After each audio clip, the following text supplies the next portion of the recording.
आज हम particular integral ज्ञात करने के लिए एक और विधि के बारे में चर्चा करेंगे। यदि हमारा फलन इस तरह से दिया हुआ हो 1/fd इंटू ई की power ax into V type में दिया हुआ हो, जहाँ पर v x का कोई फंक्शन है, कुछ भी हो सकता है, x में x², x³, x की पावर एनी ऑफ फंक्शन। तो उस स्थिति में हम डायरेक्ट ही एक फॉर्मूला याद रखते हैं। वो जो फॉर्मूला हमारा होगा 1/f.d इंटू ई की पावर ax इंटू वी।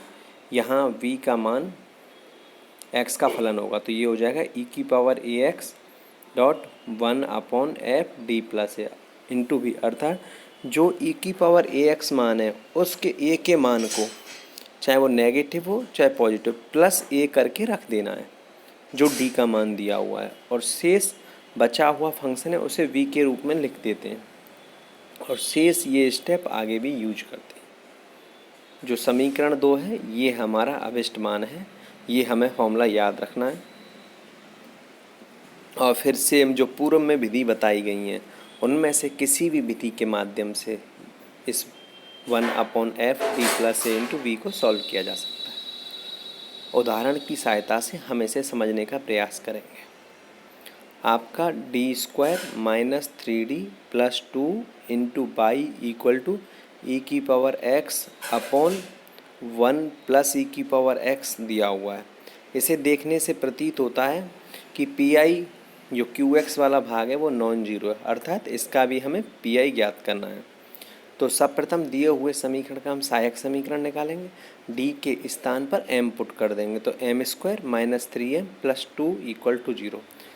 ये देखने समीकरण को पता चलता है, यह द्विघात समीकरण है। द्विघात समीकरण के रूट हम आसानी से ज्ञात कर लेते हैं। तो m-2 into m-1 equal to 0।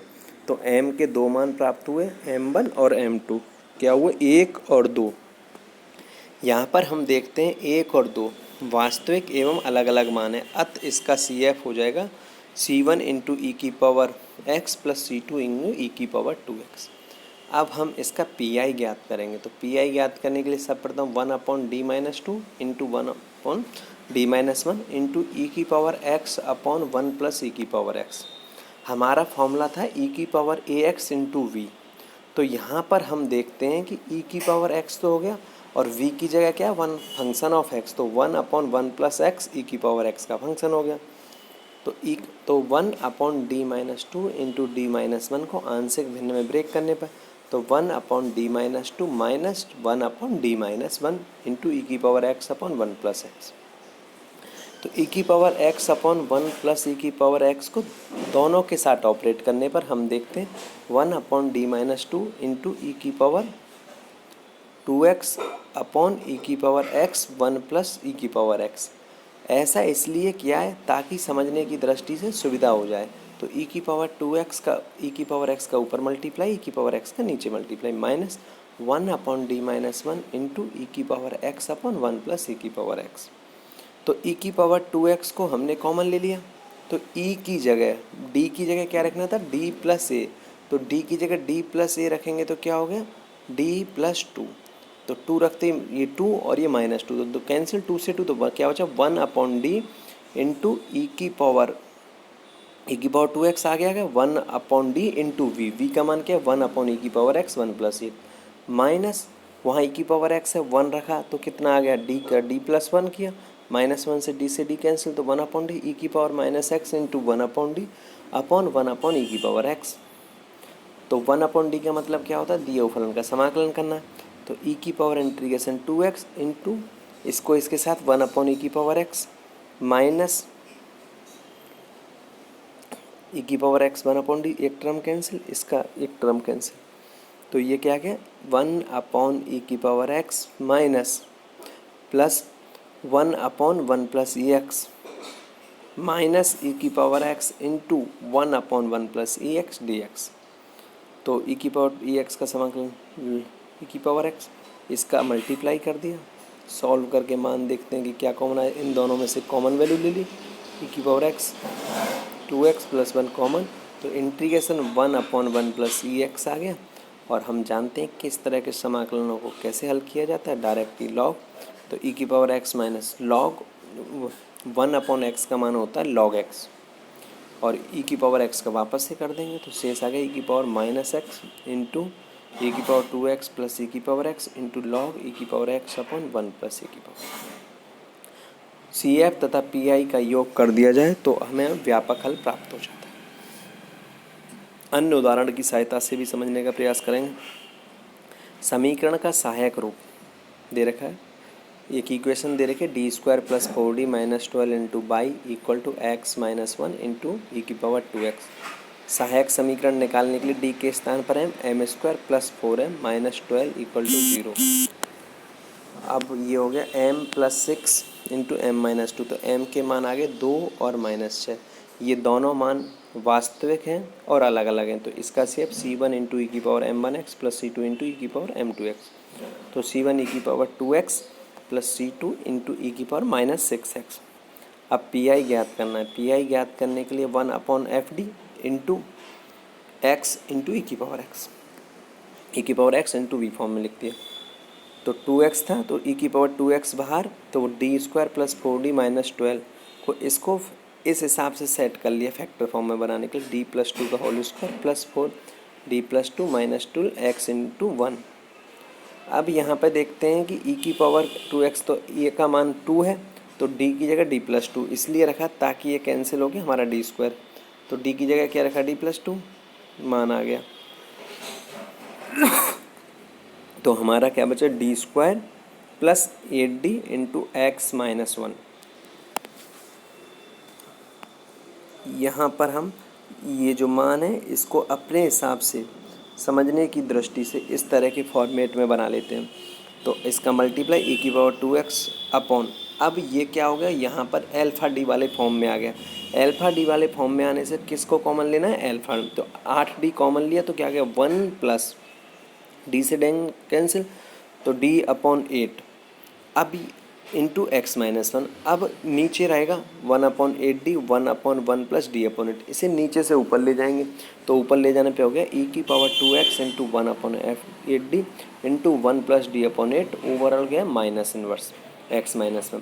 द्विपद प्रमेय से अब इसका प्रसार करने पर 1/8 इंटू ई की पावर 2x 1/d, तो इसका माइनस एक्स 1 प्लस एक्स का माइनस 1 प्लस एक्स के इन्वर्स का होता 1 minus x plus x square by 2, तो ये हो गया 1 माइनस डी डिवाइडेड उसका स्क्वायर डी स्क्वायर अपॉन 8 का स्क्वायर 16 8 का square 64 plus dot dot x minus 1/8, इसका मल्टीप्लाई किया 1/d माइनस डी से D cancel 1/8 plus D upon 64 dot x minus 1। अब x को इस पर ऑपरेट किया, इसका मतलब इसका क्या करना है इंटीग्रेशन, x का इंटीग्रेशन करेंगे एक्स स्क्वायर बाई 2 माइनस 1 का करेंगे तो माइनस एक्स, और ये हो गया x अपॉन 8, फिर इसका किया तो प्लस माइनस 1 प्लस 1/8, डी का करेंगे तो डिफ्रेंशिएट करना है तो 1/64, इसका करेंगे 0। इक्वेशन को सॉल्व किया 1/8 इंटू ई की power 2x x square by 2 minus 9x upon 8 plus 9/64। तो दिए हुए समीकरण का ये हमें अभिष्ट मान प्राप्त हुआ है। सी एफ तथा पी आई दोनों को जोड़ दिया जाए तो हमें अभिष्ट मान प्राप्त हो। एक अन्य उदाहरण की सहायता से और विस्तृत समझने का प्रयास करें। D square plus 3d plus 2 into y equal to e की power 2x into sine x. सर्वप्रथम इसका हम सहायक समीकरण निकालेंगे तो d के स्थान पर m पुट करेंगे तो m square plus 3m plus 2। Solve किया तो m का मान प्राप्त हुआ हमें -1 और -2। सी तो ये दोनों मान अलग अलग हैं तथा वास्तविक, तो सी एफ हो गया c1 इंटू ई की power minus x plus c2 into ई की पावर माइनस 2x। अब पी आई ज्ञात करने के लिए 1/d स्क्वायर प्लस 3d को ब्रेक कर दे d plus 1 d plus 2 into ई की power 2x into sine x. हमारे पास v के स्थान पे है साइन एक्स है और एल्फा के स्थान पे 2 है, तो v x का फलन है। तो सर्वप्रथम d की जगह क्या रखेंगे d प्लस 2, तो d plus 2 plus 1 d plus 2 plus 2 sine x, तो ये क्या हो गया d प्लस 3 है और d प्लस 4, तो d plus 3 into D plus 4 को सॉल्व करेंगे तो क्या हो गया D square plus 7d plus 12 into sine X. अब ये फॉर्मूला कौन सा आ गया 1/fd into sine alpha X, where alpha X not equal to 0 वाला। तो उसकी जगह हम सर्वप्रथम साइन एक्स का मान कितना 1, तो डी स्क्वायर की जगह क्या रखेंगे -1, तो -1 plus 7d plus 12 into sine x. तो अब नीचे और ऊपर इसके डिनोमीटर का मल्टीप्लाई करने पर तो 7d plus 11 minus 11 upon 7d plus 11, दूसरे टर्म में 7d माइनस 11, तो ये हो गया 49 D square minus 121 into sine X. अब वापस से साइन एक्स यहाँ पर रखते हैं क्योंकि ये नॉन जीरो बना रहा है, नॉन जीरो बनाया तो एल्फा का मान 1, तो 49 इंटू डी स्क्वायर की जगह -1 माइनस 121, तो कितना हुआ -1 अपॉन 170 ई की पावर 2x, ब्रैकेट में 7d minus 11 into sine x, D का मतलब साइन का समाकलन, तो 7 साइन एक्स का क्या हो गया कॉस एक्स और -11 साइन एक्स। तो ये हमारा अभिष्ट पी आई हुआ। व्यापक हल ज्ञात करने के लिए सी एफ तथा पी आई का योग कर देते हैं। तो दोनों का योग करने पर c1 इंटू ई की power -x plus c2 into ई की power -2x minus 1 upon 170 e की power 2x into 7 cos x minus 11 sin x। Thank you student.